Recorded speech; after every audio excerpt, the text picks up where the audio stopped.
Speaking of money, Vice President Kamala Harris didn't give a lot of specifics on policy during her network interview, but she did explain, or at least try to, her approach to housing. Listen. Some of the work is going to be through what we do in terms of giving benefits and assistance to state and local governments around transit dollars, and looking holistically at the connection between that and housing, and looking holistically at the incentives we in the federal government can create for local and state governments to actually engage in planning in a holistic manner that includes prioritizing affordable housing for working people. Beverly Hallberg, excuse me, Kamala, is the president of District Media Group and a fellow at the Independent Women's Forum, and she joins me now. Beverly, let's look holistically at that answer, can we? What the heck does any of it mean? I don't think we know, but I do think that holistic is her new favorite word, and this is something that she tends to do. She will hone in on a certain word that she thinks is going to, therefore, make her answer sound better. And it's actually quite impressive that she could give a 2-minute long answer, lots of words, as you know, Todd, and say absolutely nothing. She usually will start with these feel-good platitudes. Holistic is her new word. She'll go to the American spirit and passion.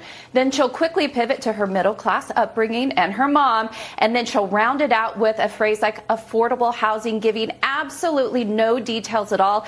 I think the part that I enjoy the most is watching, in this case, Stephanie Ruhle, listening to her last week when she talked to Oprah, almost these blank looks on their faces as they're listening to her speak, realizing this is a terrible answer, and somehow this is the best we have in a presidential candidate for the Democrat Party. So I find it highly entertaining, and it's very clear why the campaign hasn't wanted her out there talking to people. You neglected to mention the lawn. She likes to mention that her neighbors had nice lawns.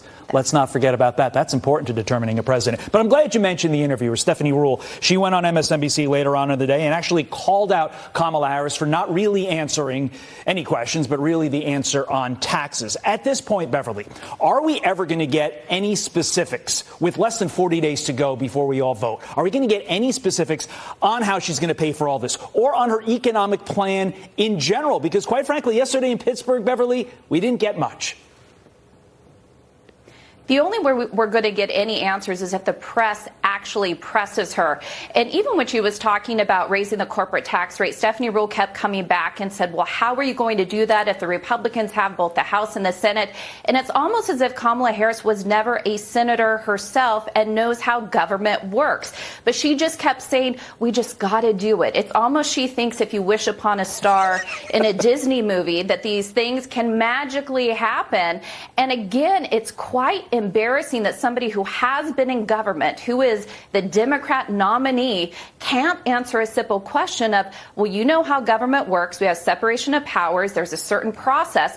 And she won't even address that. I'm so glad you mentioned Disney movies. I watch a lot of them. I often question logically how they get from A to B, but that's okay in a Disney movie because it's fantasy. This is all too real. This is real life, and she is running to lead our country. The gentleman who allegedly is running our country now, Joe Biden, he was on The View and stumbled when he was asked about Nancy Pelosi forcing him out of the 2024 race. Listen. Did you feel that your hand was forced, and what is your relationship with Speaker Pelosi now? My relationship is fine. Look, that wasn't the reason that I stepped down. I stepped down because I started thinking about it. You know, it's hard to think of, I know you're only 30, but it's hard to think of, it's hard for me to even say how old I am. No, I'm serious. Beverly, is that your standard run-of-the-mill that we've seen over the last decade, Biden stumbling, or is he literally struggling to acknowledge the fact that he was forced out by Nancy Pelosi?